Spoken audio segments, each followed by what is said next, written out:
கைகளே, உருவாக்கும் கைகளே, உலகை புதுமுறையில்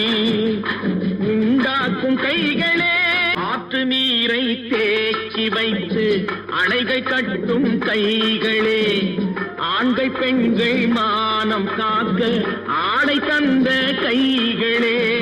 சேற்றில் ஓடி நாற்று நட்டு களையெடுக்கும் கைகளே, செக்கர்வானம் போல எல்கும் சிவந்து நிற்கும் கைகள் எங்கள் கைகளே, பாதை போட்டு உலகை ஒன்றாய் இணைத்து வைத்த கைகளே, பாரில் உள்ள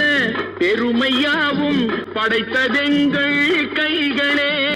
பச்சை ரத்தம் வேர்வையாக படிந்து நிற்கும் கைகள் எங்கள் கைகளே.